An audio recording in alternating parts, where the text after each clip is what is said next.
5 mistakes to avoid on your CV. That's what we're going to be talking about today. Because right now I'm helping some pharmacy students with their residency applications, and I've noticed a common theme amongst all of them. And so I figured, why not help y'all out? Okay. So this is free game. Take my advice if you want to. It's up to you. Take it or leave it. But the first mistake I want to say that I've been noticing is not everybody is including the student organizations that they're in. They're only including the ones that they have a leadership position. Now, each residency program is different, and each residency program usually ranks residents based off a point system. So some places will give you more points for being a part of a lot of different student organizations. And that was honestly one of the mistakes that I've made, because I learned I could have got more points if I would have included all 5 organizations I was in instead of the 2 that I only had a leadership position in. So that's a great tip that I have for y'all, okay? Include every student organization that you're a part of on your CV. So if you're a part of 7, list them all. If you're only a part of 3, list them all. If you have leadership positions only 2 and you're a part of 7, list all 7 student organizations, okay? Next, this is the most common mistake people make. Everybody's going to talk about it. I don't care if it's a CV, resume, you YouTube it, everybody will say this: not having a consistent style font and or font sizes throughout the CV. So I might notice for some of the subheadings, it's a 12 versus a 14 size font, or it's a different style. Maybe it's Calibri this, or it's Arial this. And it's like, whoa. You got to keep it consistent. And that consistency is key. And one of the things you will probably be mentioning when you're interviewing, right, is, hey, I'm a detail-oriented person. And how are you going to say you're detail-oriented if I caught all these mistakes in your CV? So something that I definitely want you to be mindful of is making sure you're consistent with your style of font and the font sizes throughout the CV. So definitely go through each line to make sure everything is the same, and take your time. You might need to look at it a couple times throughout the day, or take a look at it.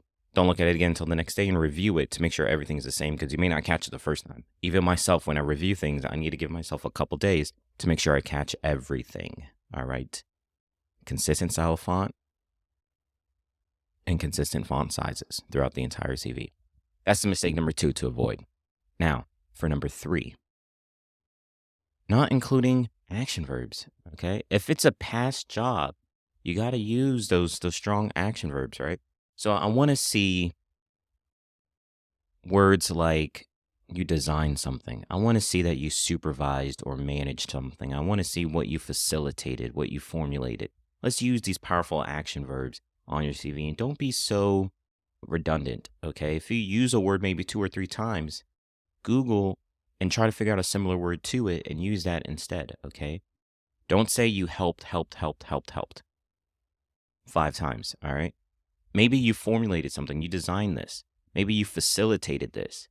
Maybe you supervised. Instead of really helping, what you did was supervise or manage this entire project instead of just helping, you know? So really want to use some strong verbs to really identify the action that you took during this leadership position or during this project, right? So that's something that I highly recommend you do, and make sure it's in the correct tense, all right? So that's something that I definitely walk you through whenever you sign up for services with us. I always try to make sure that we get everything correct with the action verbs and the right tense. So, mistake number 4 to avoid. Including everything. We don't need everything. If it's not relevant to pharmacy, we don't need to include it, okay? If it's not relevant to your graduate school experience, to your pharmacy school experience, we probably don't need to include that. If it's something from high school, you can remove that. If it's something from undergrad that's not valuable or related to pharmacy, you can remove that. So what's something that's related that I wouldn't remove? Well, for my personal CV, I had a pharmacy internship when I was an undergrad. So I'm going to keep that, right? Because 1, that shows that I did research, because it was a research internship. I did research on HIV and cancer cells. And I also I did a presentation at that school's symposium.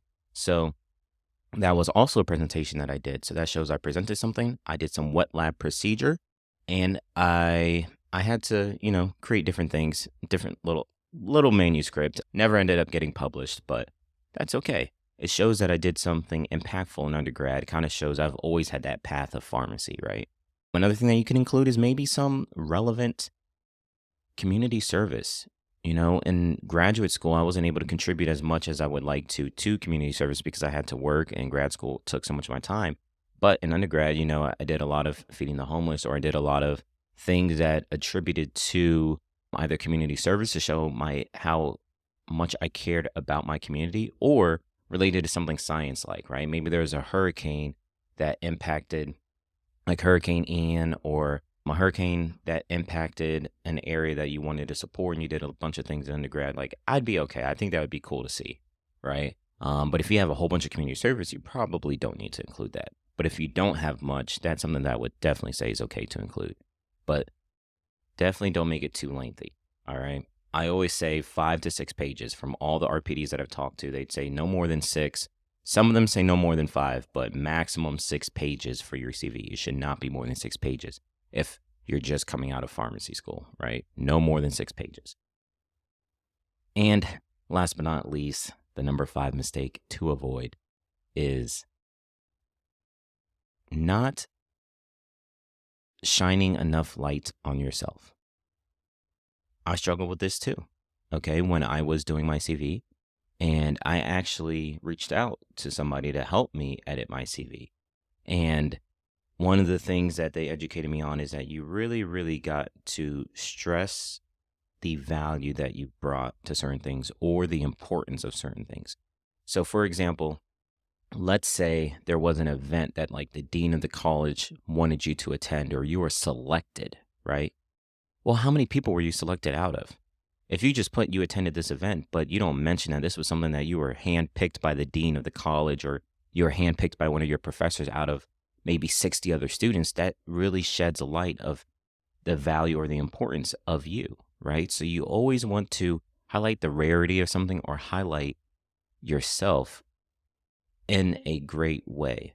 So, selected 1 out of 100 people for blah, blah, blah, blah by the dean of the college. You really want to stress that, because not everybody has that opportunity. And that shows that you are a leader amongst your peers.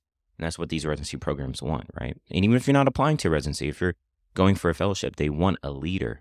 If you're applying for a job, they want somebody who's going to be a leader. So how can you do that? You show that you're taking on opportunities, or you've been selected amongst your peers. Out of all of them, there's a reason why they selected you. So I want to interview you to figure out why. Shine some light on yourself. Be a little braggadocious. It's okay. It's all right to be a little cocky, a little confident when it comes to the CV, because you have to understand that is the first impression, and you can never, ever, ever redo a first impression. So you want to make sure your first impression is neat. You want to make sure your first impression is concise. You want to make sure your first impression is consistent, and you want to make sure your first impression is that you stand out amongst your peers. And the way you're going to do that is by avoiding the 5 mistakes that I mentioned earlier. So 1, you're going to make sure to include all the student organizations that you're a part of, not just the ones that you're a leader in. 2, you're going to make sure you have a consistent style of fonts and font sizes throughout the CV. 3, you're going to use those action verbs. You're not going to just say you helped something, or you just assisted with something. You're going to facilitate it. You're going to design it. You supervised it, okay? We're going to be a little bit more impactful with the words that we choose to really highlight your strengths. Number 4, make sure to include the relevant experiences only. We don't want a lengthy CV, no more than 6 pages. We're good. We're not flipping past 6 pages anyways. So if you can't keep it less than 6 pages, reach out to me. I'll help. Trust me, I'll help you cut out some stuff. And number 5, really highlight the rarity of something. Really highlight how special you are when it comes to some of these activities that you were selected for, or some of these activities that you did. And so those are 5 mistakes that I want you to avoid on your CV that I've noticed is a common theme amongst the people that I've been helping. And if you feel like you need any additional help, you need somebody to have a second set of eyes on your CV to help you make sure it's the most optimized and best formatted CV possible, so you can get your dream residency, your dream job, or dream fellowship. So don't forget to sign up today at tinyurl.com/capsulerxservices if you believe this content was valuable, and you believe that we can help you prepare your CV to be the best CV possible to get your foot in the door. All right. Thank you guys so much for this love and support. We greatly appreciate it. If you haven't yet, please follow us on TikTok, Instagram, YouTube. It's all the same name, at @new_CapsuleRx podcast. Like, follow, subscribe, share our content. And also, if our content is something that has touched you and you greatly appreciate it, even if you're not willing to like it or comment, send me a message, man. I greatly appreciate that. It helps me keep going. I've been getting a lot of love towards the end of the year. And so I'm so thankful for each and every single one of you that have sent me a DM or a message just saying how much my content has helped you. So we're here to help. We're here to service you. So anything we can do to help you all, please, please, please never hesitate to ask. Thank you.